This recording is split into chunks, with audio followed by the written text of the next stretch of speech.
Matching चार्जमा झुलिरहेछ phone पछाडि लाँडा नि त भने चल्दैन भाइ माछ चिप्ने यहाँनिर त्यस्तो केही पनि फोन पछाडि लाँडा नि त भने चल्दैन भाइ माछ चिप्ने यहाँनिर त्यस्तो केही पनि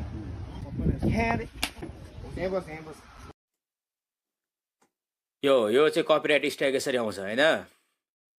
स्ट्राइक अन जुन 26 कन्टेन्ट फाउन्ड इन 1 घन्टा 5 मिनटमा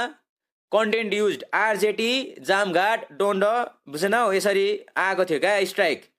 एक्सपायरेसन 10 दिन यो चाहिँ 10 दिन बाँकी हुँदाखेरि खिचेको फोटो हो यो मैले यसरी म च्यानल अलमोस्ट योभन्दा अगाडि के ल्याएछ your video was remove from YouTube your channel receive a strike बुझेन how we receive a copyright removal request पठाएको नेभर माइन्डबाट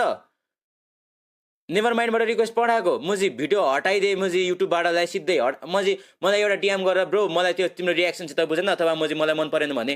हटा भनेपछि म आफै डिलिट गर्दै हाल्थेँ नि म चाहिँ स्ट्राइक लिटरली आम्मा रगत यो म रिस उठ्दैन यतिको नि खोज्छु जस्तो लाग्छ म सबसँग म चाहिँ मिल्ने मान्छे हो गाइज आरजेटीले म्यासेज हानेको छ मलाई म्यासेज चेक त्यो हो नि त कुरा म चाहिँ ल अब जिटिए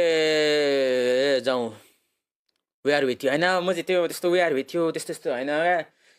त्यो केही छँदै छैन नि केटा नो कन्ट्रोभर्सीमा हुँदैन त्यो हुँदैन मैले सिधै मैले भनेँ त उता मैले स्ट्राइक हानेको मैले देखाएँ तिमीहरूलाई पनि बिफ सिफ भनेको म चाहिँ पर्सनल्ली बिफ म कहिले पनि लिँदिनँ कसैले हान्दा नि हान्दिनँ म चाहिँ राम्रो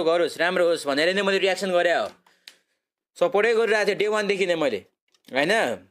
त्यो बेला फेरि जामघाट भने दामी थियो त्यो बेलाको दामी गीत झऱ्यो त्यो बेला फेरि नेपको श्रीपे झ्यान के भइरहेको थियो होला सायद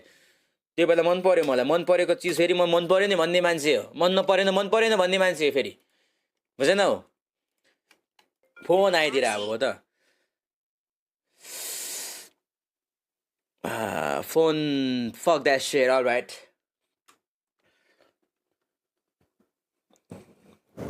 मेरो गल्ती ब्रो आइएम सरी ब्रो मैले रियाक्सन गर्नु मेरो sorry bro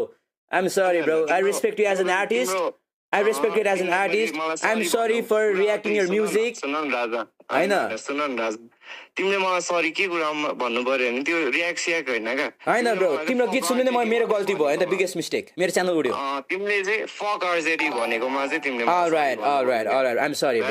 bro you are doing good hope you do good in future भनेको चाहिँ तिमी फिर्ता लिदियौ है राजा त्यति मात्रै भने मैले केही भनेको छैन के रे ब्रो फक आरजेटी भनेको थियो नि तिमीले त्यो मात्रै फिर्ता लिऊ भनेको मैले आइएम सरी ब्रो मैले भने त I'm sorry as an artist I respect you okay I'm sorry हैन है त मेरो ओके त ब्रो सित बुझ्यो है आइएम सरी मैले रियाक्सन गर्नु मेरो मिस्टेक भयो तिमीले रियाक्ट गर हैन ब्रो कपिराइट स्ट्राइक चाहिँ किन आएको त ल रियाक्ट गर किन चाहिँ रियाक्ट आएको त नेभर माइन्डलाई गएर तिमीले सोध्यो ब्रो कस्तो सोध्ने हो ब्रो कसरी सोध्ने के भनेर सोध्ने ब्रो मलाई किन स्ट्राइक हाने भनेर सोध्ने सोध न ब्रो मैले गरेको भए म तिमीलाई एन्सर दिन सक्थेँ नि अब मलाई थाहा नै छैन कसरी एन्सर दिउँ भन त राजा तिमीलाई म अलराइट ब्रो आइएम सरी है त ब्रो है I'm sorry I respect an artist हैन मैले राम्रै लागिकन रियाक्सन गरे हो त्यो यतिकै रियाक्सन गरे हैन मैले केटाहरुले सुन भन्यो मैले रियाक्सन गरे हो आइएम सरी ब्रो है त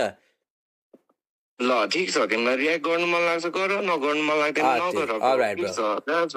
ओके ल ब्रो टेक केयर ल good night bro peace out okay ल ब्रो है त भयो यति कुरा हो हैन यति कुरा हो म चाहिँ फक आरजेटी गर्छ मैले यसरी त रामजी भोलिको दिनमा ब्रो म्युजिक कम्युनिटीमा मैले रियाक्सन गर्नु नपाउने म स्ट्रिमरले तिमी मलाई चाहिँ भिक्टिम कार्ड जस्तो कुरा नगर न ब्रो हैन भन न पाउने कि नपाउने तिम्रो नेभर माइन्डको प्रोडक्सनको त्यो नेभर माइन्डले बनाएको म्युजिकहरुले रियाक्सन गर्न नपाउने तिम्रो गीत नि त्यो bro fuck that shit bro chill out bro chill out तिमी आफ्नो ठाउँमा राम्रो छौ फरक पर्छ त ब्रो बुझेनौ गरे नि फरक पर्छ त गरे नि फरक पर्दैन नगरे नि फरक पर्दैन right Alright bro, alright. Victim card खेल्दा म Okay, bro. Take care. Peace out. Good night, bro. Alright.